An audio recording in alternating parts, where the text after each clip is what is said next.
Vladimir Putin just won another presidential election in Russia, and he won it with an 87% vote share, which is ridiculous. He's been in power already for about 24-25 years, and if he continues on this path, he'll most likely end up staying in power for 36 years. This leads us to two questions. One, how does one do this? How do you stay in power for so long? Second, who's going to be his successor? Because eventually, even if he doesn't step down, he will die. That's exactly what we try and answer in this video. So let's get started. It is the New Year's Eve 1999. The Russian president at the time, Boris Yeltsin, comes on TV and makes an announcement. He comes on the TV and announces that due to his illness and his age, he has decided to resign as the president of Russia. And in the time being, his prime minister, Vladimir Putin, the person we are very familiar with, will be stepping in as the president of the country, which is as part of the constitution. And 4 months later, when the presidential elections were conducted, Putin won with a 70% approval rating throughout the country. And this approval rating is something he's maintained throughout his career. This really high public opinion has been maintained through very carefully orchestrated photo ops and propaganda. Basically, he acts all macho in front of a camera, and people tend to like that in Russia. Since that day where Boris Yeltsin resigned, Putin has been in power for 25 years, with 4 terms as the president of the nation and 1 as the prime minister, with a puppet president who's doing exactly what Putin says. This 25-year-long stint makes him the second most successful Russian leader ever to have existed. Russian President Vladimir Putin has signed a law which may keep him in office until 2036. With these constitutional changes, Putin is very likely to extend his stay in power to 36 years, making him the longest-serving Russian president ever. You see, Putin's not just a very successful Russian leader. He is one of the most successful authoritarian leaders the world has ever seen. 25 years with that high a public opinion is unheard of. In order to understand how Putin has managed to stay in power for so long, we have to look at Russia's past. Putin sure did, and he picked up a lesson or two from the Soviet Union. Long before Putin ever came to power, Russia was part of the Soviet Union. And in Soviet Union, there were 3 key power players: the military, the Communist Party, and the people. However, in reality, the power was very centralized and controlled by the president of the Soviet Union. The other 3 key power players were kept in check using the secret police, which was directly controlled by the president. The secret police was initially called the Cheka, later on they became KGB, and today they are known as the FSB. The spies and the agents of the secret police were embedded into all forms of life and offices. They were everywhere and listening to everything. Any voice of dissent or a protest or a military coup was directly reported to the Supreme Leader, and the Supreme Leader dealt with it execution style. Throughout the time of the Soviet Union, there was this common distrust amongst people. People just couldn't trust each other and have an open discussion or, again, voice their concerns whatsoever. Through this very controlled environment, that Soviet Union was able to stay in power for so long, carrying them through World War II and the Cold War. In Moscow, the hammer and sickle is lowered for the last time, and an era comes to an end. Much like all great powers, in the December of 1991, the Soviet Union died, giving birth to the Russian Federation, a democracy. This shift to democracy added 2 new power players into the mix of things. One, news media, and second, the business class. Both are very capable of putting you in power or taking you out. In theory, within a democratic Russia, the people were at the top for once, because they get to elect the person they want, and if they don't like them, they can just change them a few years down the road. But in theory, I'll explain that. One of the first things Boris Yeltsin did, which is actually a right step, was to dismantle KGB, reduce their funding, and break them down into 5 different agencies, all with different tasks and duties, no overlap. The other thing that happened within the same decade or so was the birth of the ultra-rich or the filthy rich Russians known as the oligarch. You see, under Soviet Union, all the businesses were state-owned. And one of the first things Boris Yeltsin did was carry out a privatization drive. Now, the process of how and who ended up with these companies is questionable and opaque at its best. You see, a select few people who were very close to Boris Yeltsin or the establishment benefited a lot, giving them this whole new level of wealth. So when the time came for a re-election, the same oligarchs who had benefited a whole bunch from Boris Yeltsin, they put their money and their media might behind Boris Yeltsin, helping him win the next election. You see, so in reality, the people were never at the top. It was the oligarchs who can control the public opinion through all their money and influence. And when in 1999 Boris Yeltsin stepped down, it was the same oligarchs who had pitched forward Putin's name as his successor.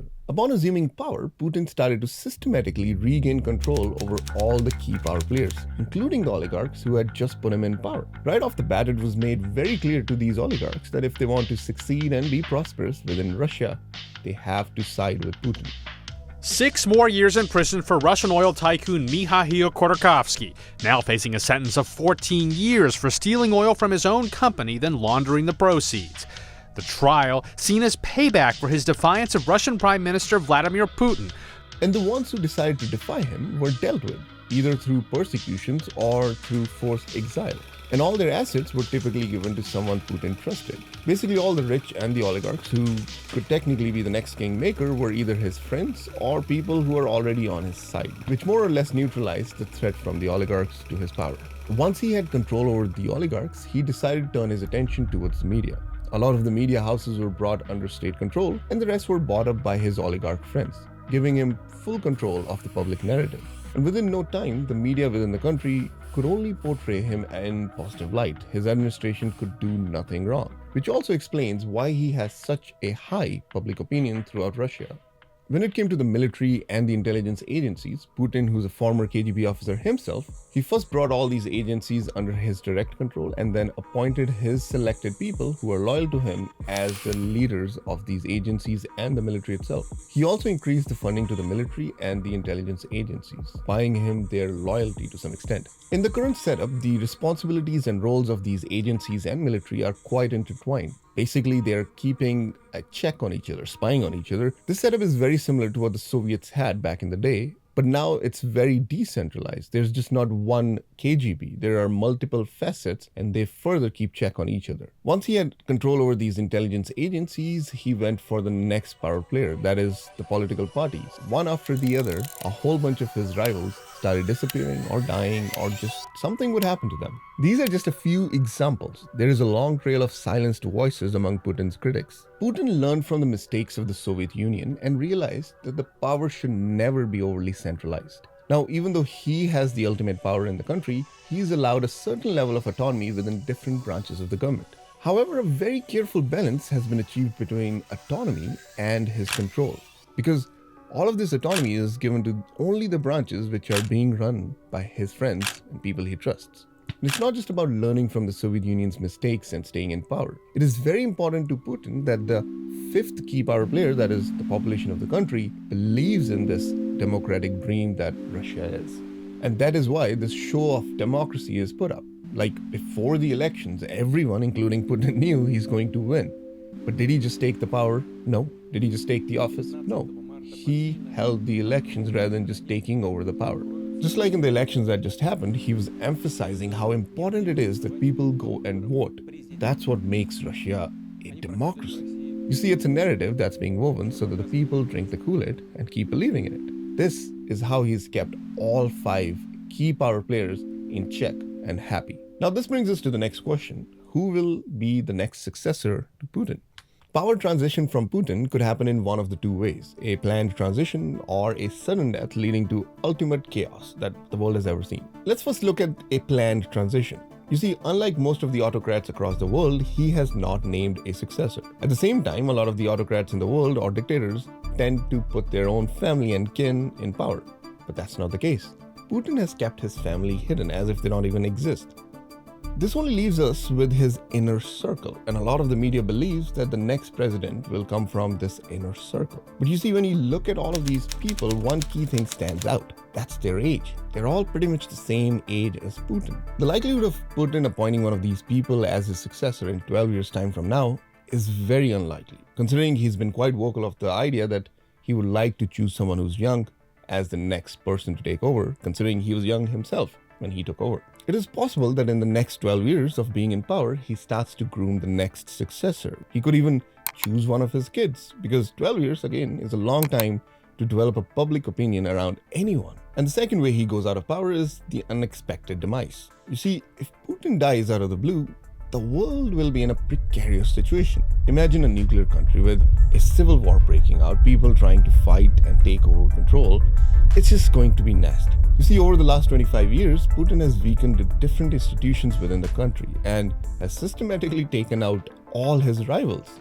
If he dies, it is very likely that the country will be taken over by the military.